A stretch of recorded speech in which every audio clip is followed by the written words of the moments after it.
Hey all, so congratulations, you've completed your resume, you've applied, and now they've extended an interview for you to come and do your federal interview. I'm going to go over how a on-site in-person interview might be a little bit different than a virtual or phone interview. So the VA has over 500 VA medical centers, and we have over 200 VA benefits centers. The Department of Veteran Affairs is divided into four parts. There's VA Central Office that handles all of the business, administrative part of making sure that the VA runs smoothly. And then there's Veterans Benefits Administration that you may be familiar with, that's responsible for compensation benefits, the money, in-home support, that sort of thing that veterans receive when they out-process from the military and they are in receipt of VA benefits. VA healthcare, which is the healthcare piece of them receiving medical care, which most people are familiar with also, and then the National Cemetery Administration that handles all of the burial benefits. So when you're applying to a job, they're going to send you an email that has all of the details. Make sure that you pay attention to the time zone. A lot of times the interview panel may be in a completely different time zone than you, and you don't want to be an hour late or 2 hours early. Understand that a federal interview is a very formal process. There are hundreds of people interviewing. A lot of times we have to cap the job at a certain amount because we cannot interview 200 people.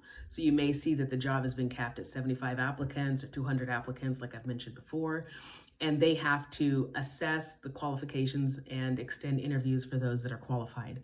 This is a very arduous position, very arduous process for the interview panel, and they are probably going to have back-to-back interviews for several weeks until they get through this and finished. They do not have time for you to be late or logging in late. Competition is very high. If you disqualify yourself because you're not paying attention to the details and you don't show up or you don't get back with them within a certain amount of time, they will just go on to the next person. There's hundreds of people in line to take your place. So do not underestimate the fact that if you have any questions, you would reply to that email and go ahead and get your questions answered so you can be where you're supposed to be at the time that you're supposed to be there. If you do, for whatever reason, have an emergency and need a reschedule, then the federal hiring guidelines are that they have to give you a reasonable opportunity to reschedule. They're not going to wait on you. They will let you reschedule probably within 3 to 5 business days, which is reasonable. If you miss it, you're out of town, you don't see your emails and it's been 2 weeks or whatever, you've probably just missed that opportunity. So just be aware when you apply for a job. It amazes me as a hiring manager, how many times we will be calling people, calling, leaving messages for a job that they applied for. They never pick up, they never confirm, they never show up, and it's a huge waste of time for everyone involved. So don't go changing your phone number after you apply for a job, and make sure that you're checking your emails daily so you can get any updates on the status of your interview.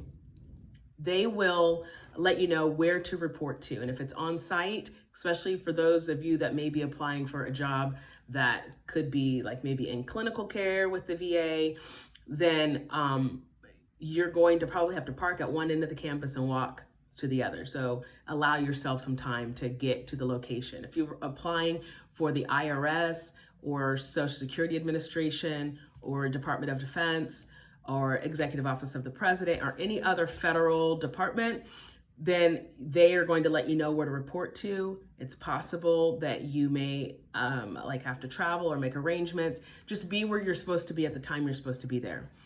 Most of the time, if they are able to do a phone or virtual interview and not incur any cost to you or the agency, they will do that. So the other option would be they'd send you an email with a Microsoft Teams or link or Skype phone login information, and you'll have to log in at the time of your interview. I recommend 5 minutes to 10 minutes early. It's probably fine for you to log in a bit early. Please understand that when you're going in, that you will need to be dressed in business casual or business dress. You should also plan to share your screen, your video screen, even if it's a phone interview. If there happens to be some sort of technical issue with you dialing into the phone, they may ask you to share your video, and you need to be prepared for that. Don't be calling in your pajamas and then you're in a situation when they ask you to share your screen. This is, like I said, it's very formal process when you're doing a federal interview.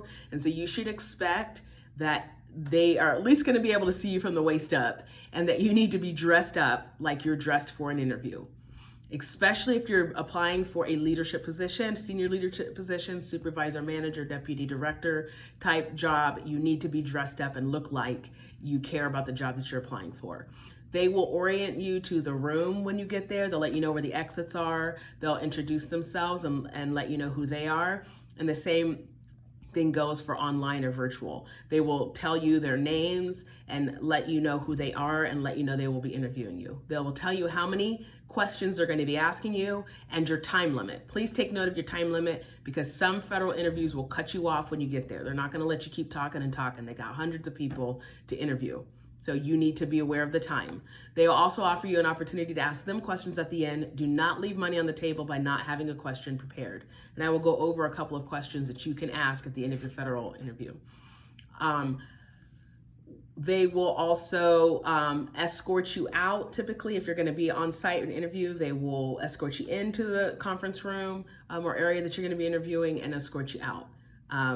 The same thing goes for most buildings. Most federal buildings are not easily accessible to the public. They may have a waiting room or lobby in the front, but they're not going to let you just go walking around because of information security issues.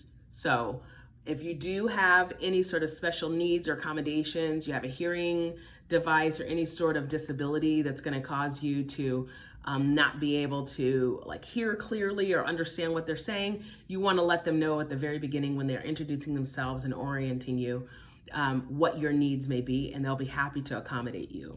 All of the federal government offices have accommodations. They know what to do if there's something that you need. If you're in a wheelchair or use some sort of disability device or something, or you're blind or vision impairment or something like that, just let them know. They absolutely will accommodate you. They'll make sure that they get you a room where it's going to be easy for you to get your wheelchair in and out of and what have you. They definitely will accommodate you. So don't feel like this is going to prejudice them against you in the interview process. You have the right to reasonable accommodation even in the interviewing process, even though you're not already an employee. So don't forget that. If you have difficulty seeing and you want to be in a room that's better lit or whatever those things may be, get them right to the interview panel right in the very beginning. So you're ready, you're prepared, they've introduced themselves, they're going to start asking you performance-based interview questions. The average first line interview usually is anywhere from 20 to 30 minutes, and it's 5 to 6 questions. It's not usually a whole lot, but these questions are multiple part questions. And these are going to be the tell about a time questions that seem to strike fear into the hearts of every first time interviewer. So do not be scared, be prepared. They've already given you bullet points in the vacancy announcement of what they're looking for. So before you go in there, you need to have examples of a time where you've performed the kind of duties that they're going to be asking you about. Those are competencies. If it's a leadership position, they're going to ask you, tell about a time where you had a communication issue. Tell about a time that you had a disciplinary issue. Tell about a time where you had person not meeting performance standards. Tell about a time where you had to give news to your team they didn't want to hear, and you had to, do change management support and make sure that they understood what the new change is going to be. Tell about how do you resolve conflict? How do you de-escalate a situation? How do you execute an initiative that you don't agree with? And that sort of thing. You need to be prepared to answer those questions. Tell about a time means tell about a time. And the one thing that will definitely get you marked down every single time is if you start off your answer with, I do that every day, or that's easy. I've done that a lot in the past. They do not want to hear about your entire work history. They've read your resume, and they're hoping that you've read the vacancy announcement.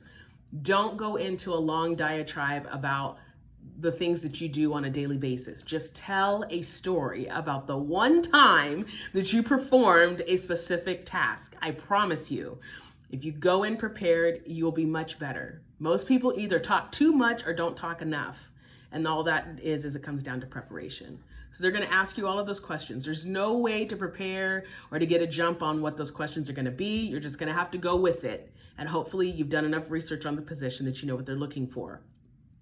There is going to be a link to commonly used performance-based interview questions that interview panels use for federal jobs from the Office of Personnel Management, and I will share this OPM link when I post this video.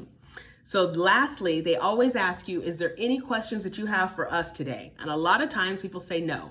Or they used this question as an opportunity to ask a question that can be answered by the vacancy announcement.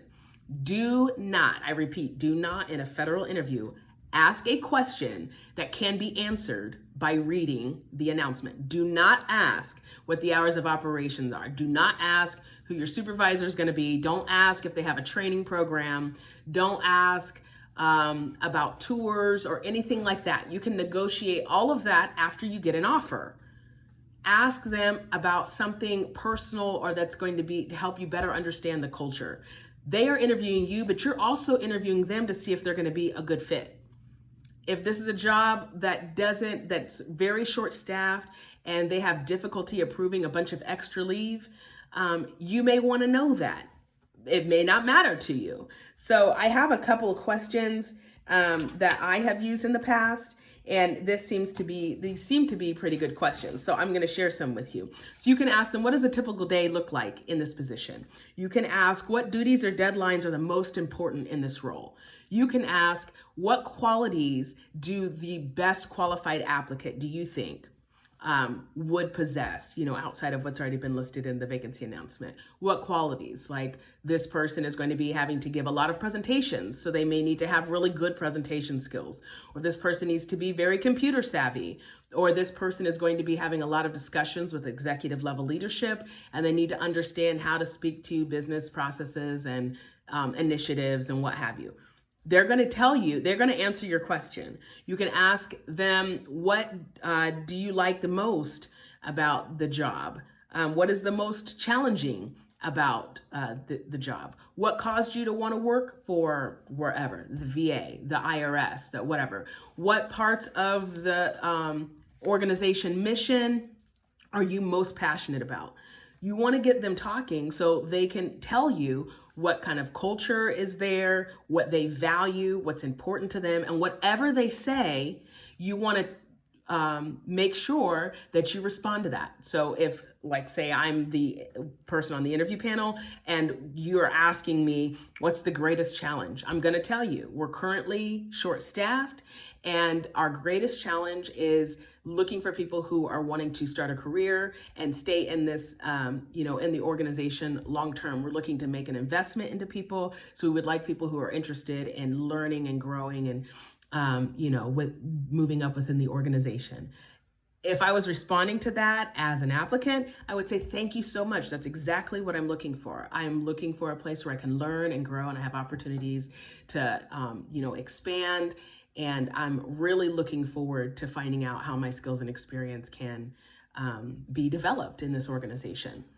Don't leave, just leave it hanging. Go ahead and this is a dialogue. This is a conversation. So if you guys want some more tips and tricks like that about what to actually say, then do that. You will also have the opportunity, if they ask you about any gaps, you can just be honest. That's the only thing that I can really stress in a federal interview. Be honest. No, they're not going to go back and call your first grade teacher to see if all the times that you explained were, exactly true. But if there are gaps because you chose to stay at home to be a stay-at-home mom, if there are gaps because you went back to school, if there are gaps because you were pursuing other opportunities, maybe you decided to be an entrepreneur, maybe you decided to start a business and work for yourself, maybe you decided, like I said, to take care of your children, or maybe you were a caregiver, or maybe whatever the reason may be that you don't have consistent work history, just be honest. You don't have to tell them all your dark secrets and whatever, but just have an answer for whenever they are going to ask you about those things. You already know they're going to ask, and you can just say, oh, I left the workforce for this reason, or what have you. You also have a right to privacy. So you don't have to tell them anything about any medical conditions, anything that's personal, private, that they don't have a need to know. So also bear that in mind. You have rights. You have, opportunities to share as much as you want to, but realize that anything that's shared is going to be used in evaluating your suitability for service. That's a term that gets used a lot. Is this person suitable? Are they best qualified? Because they're going to, whoever's selecting is going to have to make a justification for why they picked you. So make sure that they have enough to go on. And if you guys have any follow-up questions, like I said, about the performance-based interview questions, let me know. Interviews are a lot of people get really nervous and they say, well, I've worked in this department for several years. They know my work history. Why wouldn't they just use my prior work history and their prior relationship with me to make a determination? They're not going to. Even if your actual supervisor is on the interview panel, they can only use the interview scores. So every question gets scored, and they're going to say, tell about a time that you had a conflict. What did you learn? What would you do differently if you had to do it over again? And did it ever get resolved? You need to answer all 4 or 5 parts of that question. And at the end, you can ask, did I answer all of the questions? Did I answer all parts of every question? A lot of people think that answering really quick and really fast and asking them to repeat things makes them look bad. It does not. Those interview scores are the only thing that are going to be used to determine suitability. They've already reviewed your resume and determined that you had the qualifications. Now they're moving on to the interview. All they can use is your interview. And a lot of times they're not going to do professional reference checks until they've already decided to select you. So a lot of times people think, well, they're going to code and talk to my boss and hear how good I did. Sometimes that you don't even get to the professional reference check until they've already determined that you qualified based on your interview.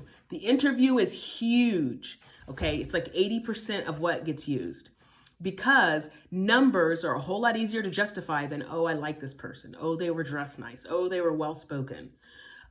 That is less important than how they articulate how suitable they are for this role. So brag on yourself. Tell about all of your awards you won, all of your accomplishments, all the deadlines that you met before they were actually due.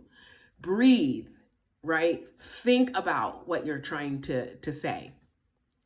Ask them to repeat if you need them to repeat, right? And you're going to do a great job. Sometimes you have to interview a few times before you get the hang of a performance-based interview. And I can definitely let you know that it took me 2 years to get on with the VA because I didn't understand the interviewing process. I thought, oh, I'm a good employee and I'm pretty good at talking, so I'm going to ace this interview. I did not. It took me 2 years.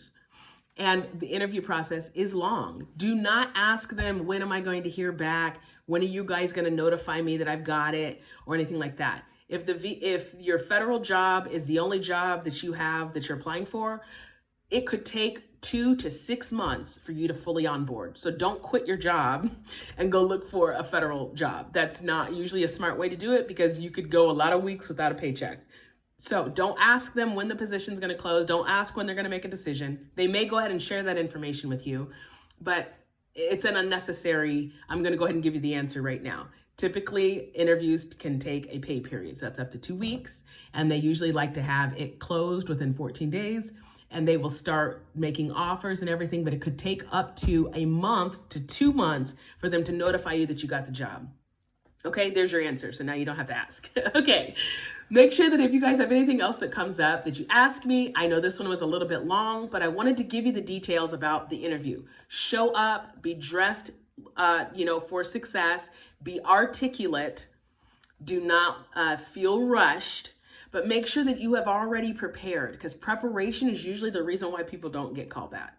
And it's possible that if they have 10 positions that they're hiring for and they have 15 people that are really qualified, they will do second round interviews. That's awesome if you get called back for a second round interview. That means that you made the first cut. So know the position that you're applying to. You're applying to a contact management position or a customer service position. Don't tell about a time where you hated being on the phones. That's the job you're applying to. And understand that this is very formal, especially if you're applying for the Department of Veteran Affairs. It's the 80% of the VA employees are veterans. So it's still very, very strict sort of military type feel to the way that they conduct business. So definitely you're going to have to be on your game. Don't waste their time and do your prep work. And feel free to email me. I'm happy to help you. All right. Love you guys.